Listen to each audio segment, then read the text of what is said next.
प्यारे दोस्तों, आज की इस वीडियो में हम आपको दिल्ली की एक ऐसी करामाती दरगाह के बारे में बताने वाले हैं जिसको तोड़ने के लिए एक नहीं बल्कि पूरी 11 बुलडोजर भेजी गई थीं।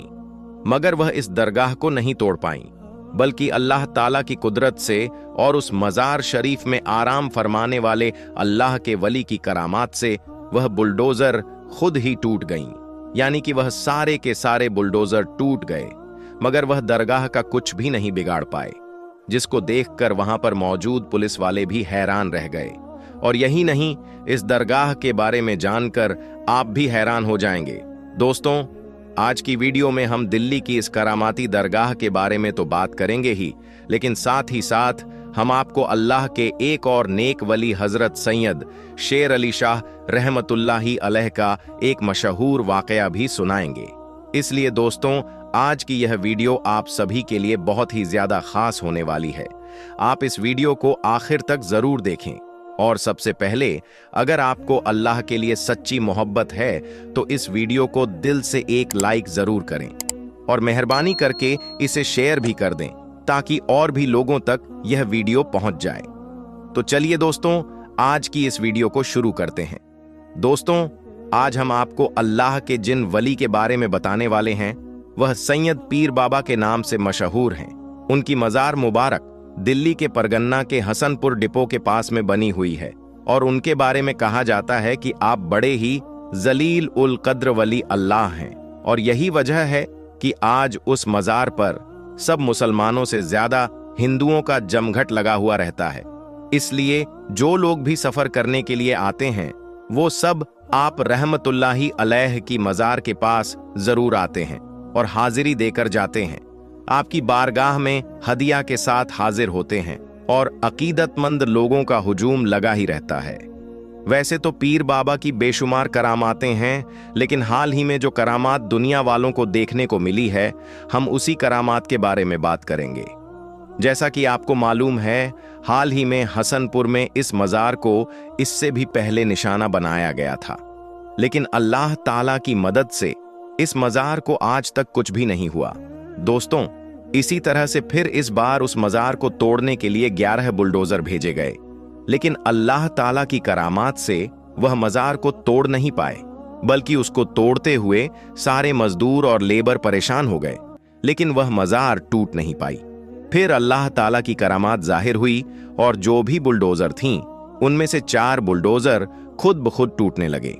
दोस्तों, उस मजार को तोड़ने की वजह यह थी कि हुकूमत की तरफ से कहा जा रहा था कि वह मजार शरीफ अवैध जगह पर स्थित है, यानी गैर कानूनी जगह पर वह मजार बनाई गई है। लेकिन ऐसा बिल्कुल भी नहीं है, बल्कि हिंदुस्तान में बहुत से मंदिर, चर्च और गुरुद्वारे गैर सरकारी जगहों पर बनाए गए हैं, लेकिन उनको अभी तक निशाना नहीं बनाया गया और ना ही उनको तोड़ा गया है। लेकिन सिर्फ मस्जिद और मजारों को ही क्यों निशाना बनाया जा रहा है? ये मुसलमानों से दुश्मनी है और ये मुसलमानों के साथ नाइंसाफी हो रही है। दोस्तों, इसी चीज को देखते हुए फिर अल्लाह ताला ने मुसलमानों के साथ इंसाफ किया और जो भी लोग उस मजार को तोड़ने के लिए गए थे, उनमें से कुछ बुलडोजर को अल्लाह ताला ने तहस नहस कर दिया और अल्लाह ताला की कुदरत का करिश्मा लोगों ने देखा और वह सब लोग हैरान और परेशान रह गए। कुरान पाक में अल्लाह ताला ने फरमाया है कि जो लोग सब्र करने वाले हैं, अल्लाह ताला उन्हीं लोगों के साथ है। इसलिए जो मुसलमान भी सब्र करते हैं तो अल्लाह ताला भी उन्हीं लोगों के साथ है।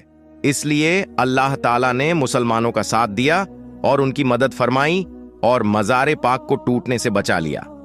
अल्लाह ताला से दुआ है कि अल्लाह ताला हम तमाम मुसलमान भाइयों और बहनों को सीधे रास्ते पर चलने की तौफीक अता फरमाए। आमीन सुम्मा आमीन। दोस्तों, अब आपको हजरत सैयद शेर अली शाह रहमतुल्लाही अलैह का वाकया सुनाते हैं। आपका मजार मुबारक जम्मू कश्मीर के जिला पुंछ के गांव सिनिंद्रा में मौजूद है। यह गांव अपनी खूबसूरती और ऊंची चोटियों की वजह से आसपास के इलाकों में बहुत ही ज्यादा मशहूर है और जहां हजरत सैयद शेर अली शाह जैसे वली अल्लाह मौजूद हों तो उस जगह की कद्रो मंजिलत और भी ज्यादा बढ़ जाती है। अल्लाह के इस वली का असल नाम सैयद सुल्तान शाह गाजी है। कहा जाता है कि आप शेर की सवारी किया करते थे। इस वजह से आपका नाम हजरत सैयद शेर अली शाह के नाम से मशहूर हो गया। आप सारी उम्र इश्क इलाही और नसाए मोहब्बत ए रसूल सल्लल्लाहु अलैहि वसल्लम में मदहोश रहे। आप लोगों के साथ नरमी और मोहब्बत से पेश आते थे, और यही वह खूबी थी जिसकी वजह से आप लोगों के दिलों पर हुकूमत किया करते थे, और आपका हुक्म जंगली दरिंदों पर भी चलता था। हजरत शेर अली शाह से एक वाकया मंसूब है कि आप सिंदरा के गांव में मुकीम थे। आपसे मिलने कोई परदेसी कहीं से आ रहा था, और यहां पहुंचते पहुंचते उसे रात हो गई। उसके साथ एक गाय भी मौजूद थी। रात गुजारने के लिए उस मुसाफिर ने जगह मांगी। आपके कहने पर उसने मवेशियों के कमरे में अपनी गाय बांध ली, लेकिन वहां पर आपका पालतू शेर भी मौजूद था। मुसाफिर के जहन में यह बात चल ही रही थी कि कहीं यह शेर मेरी गाय को खा न जाए, लेकिन फिर भी उसने गाय वहीं पर बांध दी। मगर आधी रात को उठकर वो क्या देखता है कि उसकी गाय को शेर खा गया है। उसने बड़ा ही अजीब मंजर देखा कि शेर उसकी गाय को पूरा खा चुका है। प्यारे दोस्तों, आज एक और नायाब वीडियो आपके लिए लेकर आए हैं, जिसको सुनकर यकीनन आप मचल जाएंगे। और यह वीडियो कहां से आ रही है दोस्तों, ये भी आपको बताएंगे। और ये फकीर बाबा कौन है, क्या करिश्मा हुआ, मुकम्मल इंफॉर्मेशन आज आपको देने वाले हैं। तो दोस्तों, जल्दी से वीडियो को एक प्यारा सा लाइक कर दें। प्यारे दोस्तों, उत्तर प्रदेश जहां के सीएम योगी आदित्यनाथ हैं, उसी यूपी में एक फकीर रहा करता था दोस्तों, किसी शहर में। और वह फकीर बाबा एक रेस्टोरेंट, एक होटल के सामने रहते थे। होटल के सामने रहकर वह लोगों से पैसा वगैरह मांगा करते थे। और फिर दोस्तों, ऐसा भी होता कि फकीर बाबा रेस्टोरेंट के सामने बैठे रहते, और बैठने के बाद खाने पीने को जब नहीं मिलता, रब की बारगाह में वह दुआ करने लगते कि या अल्लाह, तू इस होटल में इतनी भीड़ कर दे, इतनी भीड़ कर दे कि इसी भीड़ के अंदर मैं भी घुस जाऊं, और घुसने के बाद खाना वाना खाकर भीड़ की आड़ में मैं यहां से निकल जाऊं। बहरहाल दोस्तों, फकीर की दुआ है, मजलूम की दुआ है, और अल्लाह रब्बुल आलमीन कब किसकी सुन ले दोस्त, कोई बता नहीं सकता। बहरहाल वह फकीर और मांगने वाला उस रेस्टोरेंट के सामने बैठकर दुआएं करता, और जब दुआ करता दोस्तों, तो ना जाने कहां से बहुत ज्यादा भीड़ आ जाती, बहुत ज्यादा रश हो जाता उस रेस्टोरेंट के अंदर। और उसी भीड़ में यह जो फकीर थे, वह भी रेस्टोरेंट के अंदर चले जाते, खाना खाते, और भीड़ की आड़ में निकलकर वहां से 9-2-11 हो जाते। इसी तरीके का मामूल चलता रहा। कुछ दिन इस तरीके से गुजर गए तो रेस्टोरेंट का एक जो वर्कर था, एक वेटर, उसने इस चीज को देखा कि फलां जो फकीर है, मांगने वाला है, जो भीड़ की आड़ में अंदर घुसता है रेस्टोरेंट में और खाना खाकर बिना पैसा दिए ही निकल जाता है। जब उसने कुछ दिन यह चीज नोटिस कर ली, तो उसने इस बात को रेस्टोरेंट के जो मालिक था, मैनेजर था, उसको कह दिया कि हमने एक फकीर को देखा है जो रेस्टोरेंट के बाहर में ही बैठा रहता है। जब रेस्टोरेंट में भीड़ ज्यादा बढ़ जाती है तो उसी दरमियान वह अंदर आता है और खाना खाकर चला जाता है। तो मालिक ने कहा, अगली बार वह आए तो उसको पकड़ो और सारा पैसा वसूल करो। बहरहाल मालिक ने यह बात वेटर से कह दी और वेटर चला गया। इधर दोस्तों, दूसरे दिन फिर उसी तरीके से वह फकीर दुआ करता है, या अल्लाह, भीड़ हो जाए और मेरे दाना पानी का इंतजाम हो जाए। बहरहाल फिर अचानक से रेस्टोरेंट में भीड़ हो जाती है, और उसी भीड़ की आड़ में फकीर वहां पर खाना खाता है और चला जाता है। लेकिन इस बार भी रेस्टोरेंट का मालिक कुछ नहीं कहता है। फिर यही मामला चलता रहता है। सप्ताह बीत जाते हैं, महीने बीत जाते हैं, मालिक उस फकीर को कुछ नहीं कहता है। गुस्से में एक दिन वह वेटर आता है, कहता है, मैंने उस फकीर के बारे में आपको बताया था कि भीड़ की आड़ में वह फकीर आता है और खाकर चला जाता है। आखिर आप उसको कुछ क्यों नहीं कहते? यह सुनने के बाद मालिक कहता है, सुनो, उनके ऊपर मेरा भी ध्यान रहता है। मैंने कई बार देखा है कि वह मेरे रेस्टोरेंट के बाहर बैठकर दुआ करता है कि या अल्लाह, इस होटल में भीड़ हो जाए और उसी भीड़ के साए में मैं खाकर निकल जाऊं। और सुनो, मैंने यह चीज भी नोटिस की है कि जब जब वह फकीर आता है तब तब रेस्टोरेंट में भीड़ बढ़ जाती है।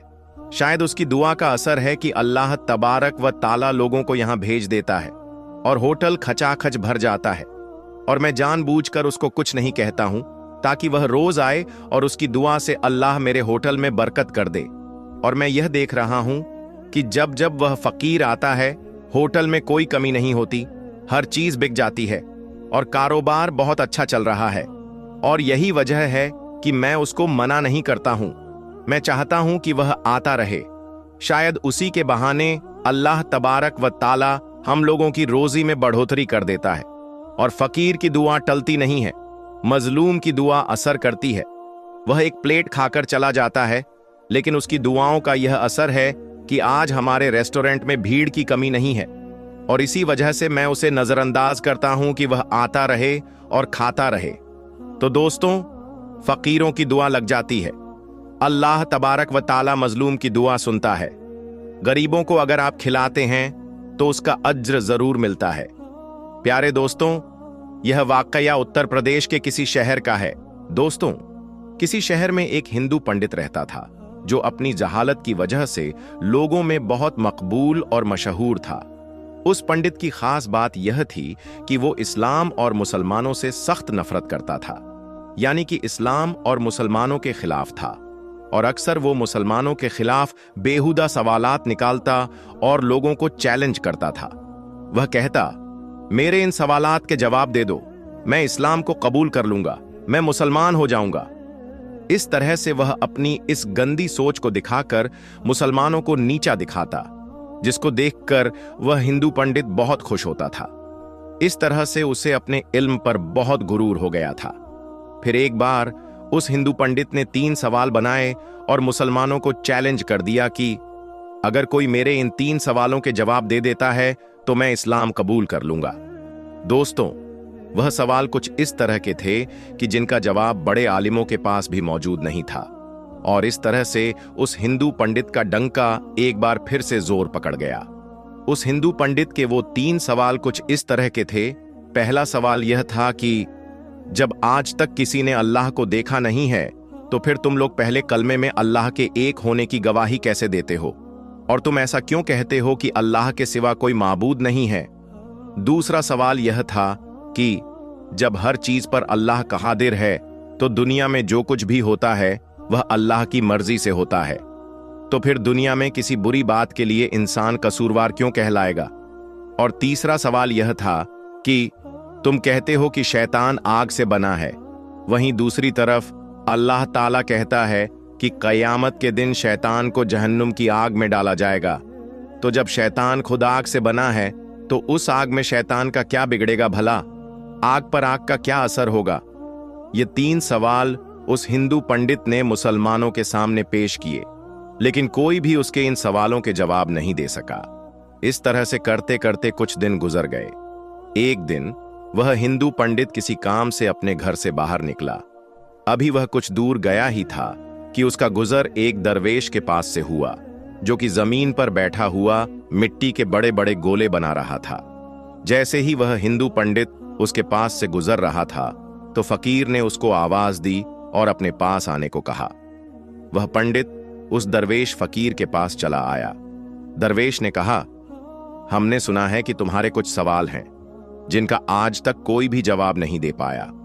जरा मुझे भी तुम्हारे वह सवालात बताओ, शायद मैं उनका कुछ जवाब दे दूं। यह सुनकर वह हिंदू पंडित बड़े तकब्बुर के साथ मुस्कुराया और कहने लगा, जब मेरे सवालों के जवाब बड़े बड़े उल्मा नहीं दे पाए तो तुम फकीर के पास क्या इल्म होगा। यह सुनकर वह बुजुर्ग फकीर भी मुस्कुरा दिया और कहने लगा, तुम अपने सवालात तो बयान करो। तो अब एक एक करके उस हिंदू पंडित ने अपने सवालात दोहराने शुरू कर दिए। वह कहने लगा, मेरा पहला सवाल यह है कि जब आज तक किसी ने अल्लाह को देखा नहीं है तो फिर तुम लोग पहले कलमे में अल्लाह के एक होने की गवाही कैसे देते हो। मेरा दूसरा सवाल यह है कि जब हर चीज पर अल्लाह कादिर है और इस दुनिया में जो कुछ भी होता है वह अल्लाह की मर्जी से होता है, तो फिर किसी बुरी बात के लिए इंसान कसूरवार क्यों कहलाएगा।